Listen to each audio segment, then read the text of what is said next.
Hey guys, what's up? It's the Culture Detective here, investigating your favorite movies, and I'm about to take on the most important exam of my lifetime. So, this might be the last movie review before I do that exam, I guess, before I dedicate a lot of my time for studying and revising. So, this is going to be the last, I think. Anyways, I'm going to talk about The Prestige by Christopher Nolan. And this is going to be a very quick review because originally I didn't plan to review this at all. I saw this movie a couple months ago. I loved the hell out of it, and I thought I just didn't have the time to do a review on this movie, but I was wrong. I was wrong. So let's talk about The Prestige. So, The Prestige is directed by the one and only Christopher Nolan. Christopher Nolan is one of the few directors in the world where the director is even more famous and popular than his cast members in the movie. And I mean, he deserves the fame. Christopher Nolan had made a lot of fantastic movies, classics. He had made the amazing Memento, Inception being my favorite movie of the 2010s. The Dark Knight series, the trilogy, is probably the best adapted superhero movie trilogy ever. And we also have Interstellar, the more experimental kind, like Dunkirk. Very soon he's gonna release Tenet, which is a movie also about time and solely about time. And we also have The Prestige, which is a movie about two magicians, one being Mr. Angier and another one being Mr. Borden. One portrayed, the Angier, portrayed by Hugh Jackman, and Mr. Borden being portrayed by Christian Bale. And of course, it's not a Christopher Nolan movie without Michael Caine, so of course we have Michael Caine. And we also have David Bowie in this movie. Man, I can't think of a better casting decision to play Nikolai Tesla than David Bowie. Fantastic. And we also have Andy Serkis and Scarlett Johansson in this movie as well. And yeah, to say that this movie is about two magicians fighting against one another is simplifying the plot. The plot is actually way more complicated than this. So, in the early days, Angier and Borden are also working for the same master magician in the same team. One day, something unfortunate happened. Magic back in the days was actually super dangerous. I mean, yeah, they're all tricks, but they can still cost lives if the trick is not well executed. So one day, Mr. Borden got ambitious and did an oopsie, which cost a life. And Angier was really pissed off about that. So ever since then, they have split paths, and Angier had been trying to take revenge on Borden while Borden tried to make a living on his own. And so the story sort of starts like this. And then Borden had came out with one of the finest magic tricks back in the days, and that is the transported man, where he goes into a room, a cabinet, he closes the door, and in another room on the other side of the stage, he appears again. And Angier thought he straight up teleported. But a lot of people with common sense thought that, hey, maybe he used a body double. Maybe it's just makeup.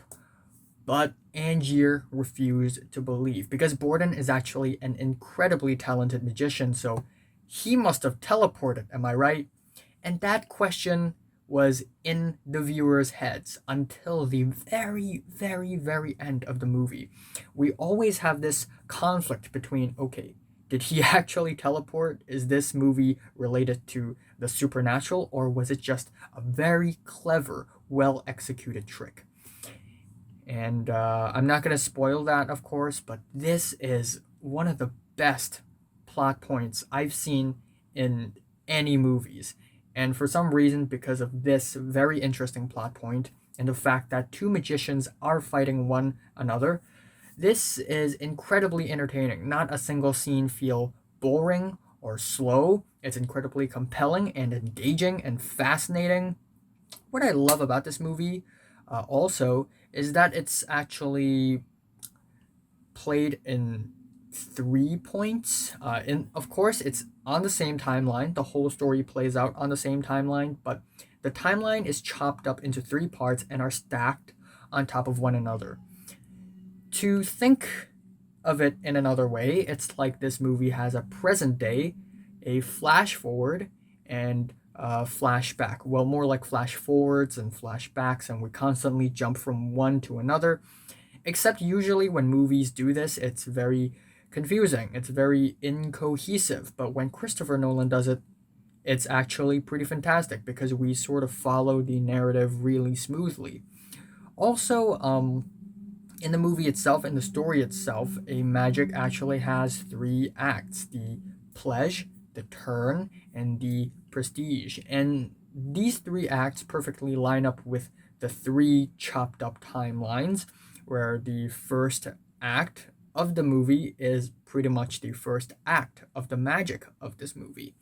And come to think of it, this movie is actually one huge magic trick, actually, where Christopher Nolan, the writer, is the magician trying to misguide us, trying to hide little plot details in plain sight. But later on, at the end of the movie, when all the plot twists are revealed, it's pretty astonishing. It's extremely impressive. I mean, Christopher Nolan just has a knack for extremely interesting premises. Also, of course, the several plot twists at the end of this movie. The several, not one, not two, several. They are all mind blowing and shocking. And maybe it's because I'm stupid. Maybe it's because I'm dumb. But I couldn't see them coming. I guess it wouldn't be a huge spoiler if I mentioned that there's actually a bit of supernatural element in this movie, but only a bit. It doesn't overshadow the entire plot of this movie. It doesn't undermine the plot of this movie, but there's a bit of supernatural element in this movie that I really appreciate how it's incorporated into the movie. And I guess at the end, I think this movie is almost like a glorified a glorified metaphorical version of the competition between Thomas Edison and Nikola Tesla. And this movie is also a period piece, of course, which is also very great because it gives this movie way more style and way more personality than, if this movie was a movie set in real life, no, in present day. That's what I actually mean. But still, I love this movie. I don't find that many flaws in this movie. The plot is impeccably well written. The performances are fantastic. Hugh Jackman and Christian Bale gave some of the best performances they've ever given, even though they're both amazing actors. So both of them have given a lot of amazing performances throughout the years as well. And I'm just gonna leave it off at that. The Prestige is mind blowing. I'm giving it a strong 9 out of 10. So, have you watched The Prestige from 1 to 10? How much did you rate it? Like if you like it, and subscribe if you want more. And thanks for watching. Yeah, pretty magical. I just finished reviewing the Harry Potter franchise and now I'm reviewing The Prestige. So that's pretty cool.